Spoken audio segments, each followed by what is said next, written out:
Hello students, मैं Jagdish, assistant professor in chemistry, government PG college Karauli. Students, हमने पिछली class में सॉलिड स्टेट पढ़ा था। अब हम पढ़ते हैं यूनिट 5, रासायनिक बल गतिकी, केमिकल काइनेटिक्स।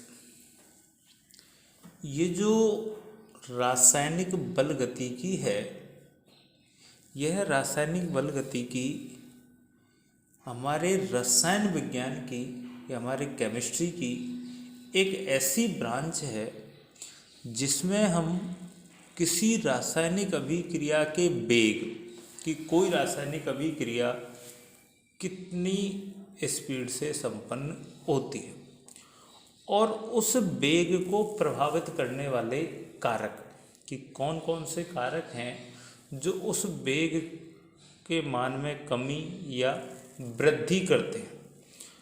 उस प्रभावित करने वाले कारकों का अध्ययन किया जाता है। उस शाखा को हम रासायनिक बल गतिकी कहते हैं। जैसे रासायनिक अभिक्रिया का वेग कि ये एक रिएक्शन है कि ए और बी ये दोनों रिएक्शन करके प्रोडक्ट बनाते हैं, रिएक्टेंट सी और डी। तो रासायनिक अभिक्रिया, कोई भी रासायनिक अभिक्रिया है, उस रासायनिक अभिक्रिया में समय के साथ साथ अभिकारकों की सांद्रता लगातार घटती जाती है। जैसे हम सांद्रता और समय के मध्य जब ग्राफ प्लॉट करते हैं किसी केमिकल रिएक्शन का, तो समय के साथ साथ इन अभिकारकों की सांद्रता कंटिन्यूस घटती जाती है, जबकि उत्पादों की सांद्रता कंटिन्यूस बढ़ती जाती है। अतः किसी एक इकाई समय में किसी अभिकारक की सांद्रता में होने वाली कमी या उत्पाद की सांद्रता में होने वाली वृद्धि, या हम कहें कि अभिकारक या उत्पाद की सांद्रता में होने वाला परिवर्तन और उस परिवर्तन में लगने वाले समय के अनुपात को रासायनिक अभिक्रिया का वेग कहते हैं। जैसे ये कोई रिएक्शन थी जिसके रिएक्टेंट प्रोडक्ट P बनाते। T1 समय पर रिएक्टेंट की सांद्रता R1 और प्रोडक्ट की सांद्रता P1, और एक निश्चित समय पश्चात समय T2 पर इनकी सांद्रता घट गई हो गई R2 और प्रोडक्ट की सांद्रता घटकर हो गई P2। तो समय का जो डिफरेंस है T2 माइनस T1 और रिएक्टेंट की सांद्रता में होने वाला परिवर्तन डेल्टा R बराबर R1 माइनस R2 और प्रोडक्ट की सांद्रता में होने वाला परिवर्तन डेल्टा P बराबर P2 माइनस P1।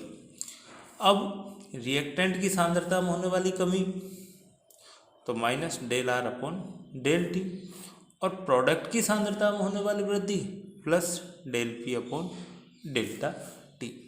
यहाँ नेगेटिव चिन्ह का उपयोग हम इसलिए करते हैं क्योंकि रिएक्टेंट की सांद्रता में कमी होती है, और यहाँ पॉजिटिव चिन्ह का उपयोग करते हैं क्योंकि प्रोडक्ट की सांद्रता में वृद्धि होती है। तो इनकी सांद्रता में होने वाला परिवर्तन और उसमें लगने वाला समय, इन दोनों का अनुपात ही रासायनिक अभिक्रिया का वेग कहलाता है। किसी भी रासायनिक अभिक्रिया के पूर्ण होने पर अभिकारकों की सांद्रता में होने वाली कमी या कहें उत्पादों की सांद्रता में होने वाली जो वृद्धि है और उसमें लगने वाला जो समय का अनुपात है, अर्थात इनकी सांद्रता में होने वाले परिवर्तन और परिवर्तन में लगने वाला समय, इन दोनों का अनुपात रासायनिक अभिक्रिया का औसत वेग कहलाता है। क्योंकि कोई भी रासायनिक अभिक्रिया एक ही वेग से कभी भी संपन्न नहीं होती है। प्रारंभ में रासायनिक अभिक्रियाओं का वेग अधिक होता है और समय के साथ साथ रासायनिक अभिक्रियाओं का वेग धीरे धीरे घटता जाता है। उसका हम आगे पढ़ेंगे, ये सामान्य है। क्योंकि इनिशियल फॉर्म में या प्रारंभिक अवस्था में जो रिएक्टेंट है उन रिएक्टेंट्स की सांद्रता अधिक होती है, जिसके कारण रासायनिक अभिक्रियाओं का वेग अधिक होता है। हम पिछली क्लास में इसमें कोलिजन थ्योरी पढ़ के आए थे कि अभिकारकों की सांद्रता अधिक होने के कारण उनके अणुओं के मध्य होने वाली जो टक्कर है उन टक्करों की संभावना अधिक होती है, इसलिए उनका वेग अधिक होता है। प्रारंभ में धीरे धीरे ये संख्या घटती जाती है तो वेग भी घटता जाता है। फिर एक एक्टिवेशन थ्योरी हम पढ़ के आए कि प्रारंभ में एक्टिवेटेड अणुओं की संख्या अधिक होती है जो शीघ्र ही उत्पाद में बदल जाते हैं। तो ये कई थ्योरी हैं जो डिसाइड करती हैं या जो कहती हैं कि प्रारंभ में रासायनिक अभिक्रियाओं का वेग क्यों अधिक होता है, वो हम आगे की क्लासों में पढ़ेंगे। तो ये औसत वेग है, क्योंकि हम एक औसत समय लेते हैं। अब उस समय पर पता नहीं किस समय पर रासायनिक अभिक्रिया का वेग अधिक था और कहाँ पर कम था।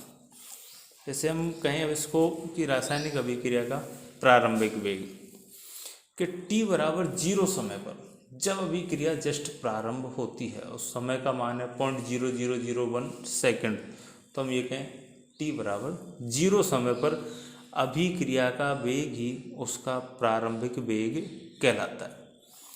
सभी रासायनिक अभिक्रियाओं का वेग जो प्रारंभिक वेग है वो अधिक होता है, क्योंकि प्रारंभ में अभिकारकों की सांद्रता अधिक होती है और समय के साथ साथ इनका ये जो वेग है वो घटता जाता है। तो इस प्रकार का ग्राफ प्लॉट होता है। एक हम पढ़ते हैं तात्क्षणिक वेग या क्षणिक वेग। तो क्षणिक वेग वो होता है कि एक निश्चित क्षण पर अभिक्रिया का जो वास्तविक वेग है वो उसका तात्क्षणिक वेग कहलाता है, क्षणिक वेग कहलाता है। इन दोनों में जो सांद्रता परिवर्तन है उसको हम बहुत कम समय की, बहुत कम मात्रा की ओर खींचते जाते हैं, अर्थात जो डेल्टा पी या डेल्टा आर है इसका मान बहुत कम होता है और डेल्टा टी के मान को भी हम 0 की ओर ले जाते हैं, तो उसका तात्क्षणिक वेग कहलाता है। अब अभिक्रिया वेग की इकाई, अभिक्रिया का वेग हमने कहा कि सांद्रता में होने वाला परिवर्तन, चाहे वो रिएक्टेंट का हो या प्रोडक्ट का हो, और उसमें उस परिवर्तन में लगने वाला समय, इन दोनों का अनुपात ही क्या कहलाता है, अभिक्रिया का वेग। तो सांद्रता mole upon litre upon second, तो हम कहेंगे mole litre inverse second inverse, ये अभिक्रिया वेग की इकाई है। अब हम आगे अभिक्रिया की कोटि के आधार पर इसको शून्य order, first order, second order, उसके आधार पर इसको आगे क्लासीफाइड करते हैं। तो ये अभिक्रिया के जो वेग की इकाई है ये भी उसी प्रकार से आगे 0 ऑर्डर के लिए अलग होगी, फर्स्ट ऑर्डर के लिए अलग होती है। अब हम पढ़ेंगे रासायनिक अभिक्रिया के वेग को प्रभावित करने वाले कारक। कौन कौन से कारक हैं जो रासायनिक अभिक्रिया के वेग को प्रभावित करते हैं। जैसे नंबर 1, अभिकारकों की सांद्रता। हमने कहा कि अभिकारकों की सांद्रता का मान बढ़ता है तो रासायनिक अभिक्रिया का वेग भी बढ़ता है, क्योंकि जब सांद्रता बढ़ती है अभिकारक के अणुओं की तो उनके मध्य टक्करों की संभावना बढ़ जाती है। Number 2, temperature. ताप बढ़ने पर अभिक्रिया का वेग बढ़ता जाता है और लगभग 10 डिग्री सेंटीग्रेड ताप बढ़ने पर अभिक्रिया का वेग 2 से 3 गुना बढ़ जाता है, क्योंकि अणुओं की जो गतिज ऊर्जा है उसका मान भी बढ़ जाता है, गतिज ऊर्जा का मान बढ़ जाता है। या हम कहें कि किसी रासायनिक अभिक्रिया का ताप 10 डिग्री सेंटीग्रेड बढ़ाने पर उस अभिक्रिया में जो सक्रिय अणुओं का क्षेत्रफल है, जो एक्टिवेटेड अणु हैं उनका क्षेत्रफल 2 से 3 गुना बढ़ जाता है, जिसके कारण अभिक्रिया का वेग भी 2 से 3 गुना बढ़ जाता है। हम पिछली क्लास में पढ़ के आए कि K बराबर K+10, तो K+10 डिग्री सेंटीग्रेड जो मान है वो K की तुलना में 2 से 3 गुना होता है। नंबर 3, दाब। गैसीय अभिक्रियाओं का जो वेग है वो प्रेशर पर डिपेंड करता है। अब गैसीय अभिक्रिया भी दो प्रकार की होती हैं कि ऐसी रासायनिक अभिक्रिया जिनमें प्रोडक्ट के अणुओं की संख्या अधिक होती है, या कुछ अभिक्रिया ऐसी होती हैं जिनमें रिएक्टेंट के अणुओं की संख्या अधिक होती है। तो प्रेशर बढ़ाने पर ये दोनों ही अभिक्रियाएं अलग अलग प्रकार से प्रभावित होती हैं। तो ऐसी रासायनिक अभिक्रिया जिनके उत्पाद के अणुओं की संख्या अभिकारक के अणुओं से कम होती है, उत्पाद के अणुओं की संख्या अभिकारक के अणुओं से कम होती है, उन अभिक्रियाओं का वेग बढ़ाने पर उन अभिक्रियाओं का दाब बढ़ाने पर अभिक्रिया का वेग भी बढ़ता जाता है। जैसे हम अमोनिया बनाने की हेबर विधि है, इसमें नाइट्रोजन और हाइड्रोजन के कॉम्बिनेशन से क्या बना रहे हैं हम, अमोनिया। अब इसमें एक अणु नाइट्रोजन और 3 अणु हाइड्रोजन, तो रिएक्टेंट में कुल कितने अणु हैं, 4, लेकिन प्रोडक्ट में कितने अणु बने, 2। तो ऐसी अभिक्रिया जिनमें प्रोडक्ट के अणुओं की संख्या कम होती है, उनका प्रेशर बढ़ाने पर उनका वेग बढ़ता जाता है। और ऐसी अभिक्रिया जिनमें उत्पाद के अणुओं की संख्या रिएक्टेंट की तुलना में ज़्यादा होती है, उनका दाब बढ़ाने पर अभिक्रिया का वेग कम होता जाता है। अर्थात ये अभिक्रिया ऐसी हैं जो लो प्रेशर पर संपन्न होती हैं, और पहले जो अभिक्रिया थी वो ऐसी थी जो हाई प्रेशर पर शीघ्रता से संपन्न हो जाती। जैसे हम इसका उदाहरण दें, N2O5, इसके विघटन से 4 अणु तो NO2 के, 1 अणु ऑक्सीजन का बनता है। तो यहाँ 2 अणु काम में आए, लेकिन कितने अणु बने, 5। उसी तरह H2O2 परऑक्साइड का विघटन कराए तो 2 अणु जल के बने, 1 ऑक्सीजन का, लेकिन यहाँ कितने अणु थे, 2, और यहाँ कितने बढ़ गए, 3। तो इन अभिक्रियाओं का प्रेशर बढ़ाते हैं तो इनके वेग में कमी पाई जाती है। नंबर 4 कारक उत्प्रेरक।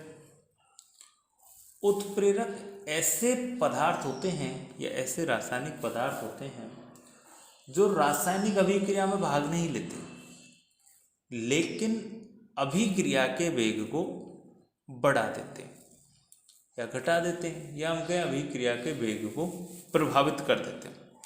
उन्हें हम क्या कहते हैं, उत्प्रेरक। अब सामान्यतः हम यही कहते हैं कि जिन अभिक्रिया के वेग को बढ़ा देते हैं वो उत्प्रेरक कहलाते हैं, और जो अभिक्रिया के वेग को घटा देते हैं उनके लिए हम एक दूसरा शब्द उपयोग करते हैं, इनहिबिटर्स, बस उत्प्रेरक कहते हैं। आगे जब हम इसमें उत्प्रेरक पढ़ेंगे तो हम इसको वहाँ पढ़ेंगे। तो रासायनिक अभिक्रियाओं में उत्प्रेरक रासायनिक अभिक्रिया के वेग को बढ़ा देते हैं। कैसे बढ़ा देते हैं कि ये अभिकारक के अणुओं को उत्पाद में परिवर्तित होने के लिए एक वैकल्पिक पथ, कम सक्रियण ऊर्जा का वैकल्पिक पथ उपलब्ध करा देते हैं, जिसके कारण अभिक्रिया का वेग बढ़ जाता है। जैसे ये कोई एक रासायनिक अभिक्रिया थी जिसमें रिएक्टेंट से प्रोडक्ट बन रहा है। अब उत्प्रेरक की अनुपस्थिति में ये रिएक्टेंट के अणु यहाँ इस E1 एक्टिवेशन एनर्जी का पाथ को क्रॉस करके किस में परिवर्तित हो रहे, प्रोडक्ट में। लेकिन जैसे हमने कैटलिस्ट इसमें डाला, ये रिएक्टेंट के अणु अब यहाँ इस एक्टिवेशन एनर्जी की तुलना में यहीं से चले जाएंगे, इस पाथ से कहाँ चले जाएंगे, इस प्रोडक्ट में। तो इसकी एक्टिवेशन एनर्जी कितनी हुई, E2। तो ये लो एक्टिवेशन एनर्जी का इन्होंने अल्टरनेटिव पाथ उपलब्ध करा देते, जिसके कारण उत्प्रेरक रासायनिक अभिक्रिया के वेग को बढ़ा देते हैं।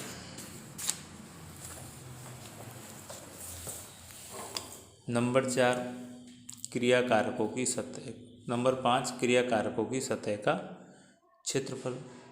तो क्रियाकारकों की सतह का क्षेत्रफल बढ़ने पर अभिक्रिया का वेग बढ़ जाता है। सतह का क्षेत्रफल बढ़ने पर अभिक्रिया का वेग बढ़ जाता है। अतः हम ये कह सकते हैं कि जैसे हम किसी की फॉर्म बदलें, एक रिएक्टेंट मान लिया हम सॉलिड फॉर्म में लें और उसी को हम चूर्ण फॉर्म में लें, तो चूर्ण अवस्था में या उसकी पाउडर फॉर्म में वह रिएक्शन शीघ्रता से संपन्न हो जाती है। नंबर 6, विकिरणों का प्रभाव, कि जो लाइट है, सनलाइट जो आती है, इससे आने वाली विकिरण किस प्रकार से प्रभावित करती है। तो ऐसी रासायनिक अभिक्रिया जो सूर्य के प्रकाश की उपस्थिति में संपन्न होती हैं उन्हें हम फोटोकेमिकल सेल कहते हैं, फोटोकेमिकल रिएक्शन कहते हैं। और फोटोकेमिकल जो रिएक्शंस हैं इनका वेग हमेशा ही थर्मल रिएक्शन की तुलना में अधिक होता है, क्योंकि जो फोटोकेमिकल रिएक्शंस हैं उनमें एनर्जी हमें फोटोन से प्राप्त होती है, और फोटोन से जो एनर्जी है वो अपनी संपूर्ण ऊर्जा, फोटोन के पास जितनी भी एनर्जी है वो रिएक्शंस को या वो अणुओं को या अभिकारक के अणुओं को एक साथ ही उत्तेजित करने के लिए दे देते हैं, जिससे अणु तीव्र वेग से उत्तेजित होकर हो जाते हैं और अभिक्रिया का वेग बढ़ जाता है। जबकि थर्मल रिएक्शंस में अभिक्रिया का वेग धीरे धीरे, हम उसको जब गर्म करते हैं तो जो टेम्परेचर है वो 1 2 3 4 5 6 7 8 9 इस तरह से धीरे धीरे एक सीक्वेंस में बढ़ता है, जबकि फोटोन अपनी संपूर्ण ऊर्जा उसे एक साथ ही उपलब्ध करा देता है। जैसे हम H2 और Cl की रिएक्शन कराते हैं तो थर्मल रिएक्शन से 2HCl बने, ये सेकंड ऑर्डर रिएक्शन। लेकिन जैसे ही फोटोन की उपस्थिति में कराते हैं यहाँ भी 2HCl बनते हैं, लेकिन ये 0 ऑर्डर रिएक्शन है और ये शीघ्रता से संपन्न होती है। एक पढ़ते हैं हम विलायक। विलायक भी सामान्यतः रासायनिक अभिक्रिया के वेग को प्रभावित करते हैं। तो सामान्यतः ध्रुवीय विलायकों की उपस्थिति में रासायनिक अभिक्रिया शीघ्रता से संपन्न होती हैं अध्रुवीय विलायकों की तुलना में। धन्यवाद।